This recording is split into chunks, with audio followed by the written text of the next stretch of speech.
Good evening and welcome to tonight's sports update. I'm Haley Tennant, here to get you caught up on all things Oregon women's basketball, football, volleyball, and men's and women's tennis. The Oregon women's basketball team will face the Cal State Northridge Matadors this Friday at 5 p.m. in Matthew Knight Arena.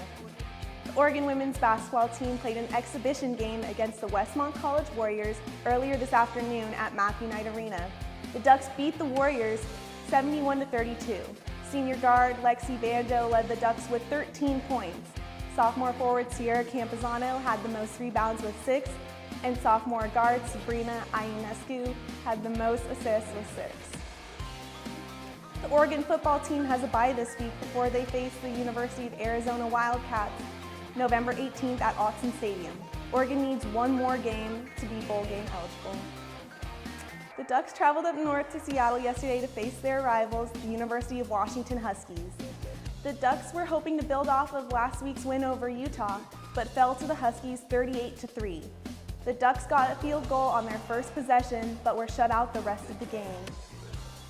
Braxton Burmeister got his 5th start of the season. Royce Freeman rushed for more than 100 yards for the 29th time during his career, a new Oregon record, with 122 yards over 24 carries. Oregon is now 1-4 without Justin Herbert. The number 16 ranked Oregon volleyball team will now travel to Tempe to play Arizona State Friday. The Ducks swept the Sun Devils in straight sets in their last meeting. The Oregon volleyball team was swept by Stanford earlier today in Palo Alto, California in straight sets. Stanford, the number 2 team in the country, also swept the Ducks in their last meeting. Oregon's Taylor August led the Ducks with 13 kills. She was the only Duck with more than 4 kills in the game. Oregon is now 15-7 overall. The Oregon men's tennis team finished off their season at the ITA Fall Nationals in Indian Wells, California. In singles play, junior Tomas Laurent made it to the quarterfinals before falling to Wake Forest Petros Chrysikos. Oregon's doubles team of Tomas Laurent and senior Cormac Clissold lost in the first round of play.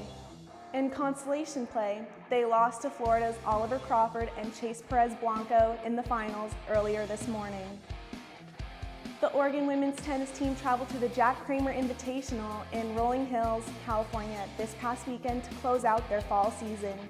Senior Nia Rose made it to the second round of play, and sophomore Julia Eschett made it to the quarterfinals. Both of Oregon's doubles teams of Julia Eschett and Daniela Nazer and Nia Rose and Peyton Walker lost in the first round of play. Thanks for tuning in to this week's Duck TV Sports Update. Be sure to follow us on Facebook, Twitter, and Instagram, and check out our website to stay caught up on all things Oregon athletics. I'm Haley Tennant. Have a wonderful Sunday night.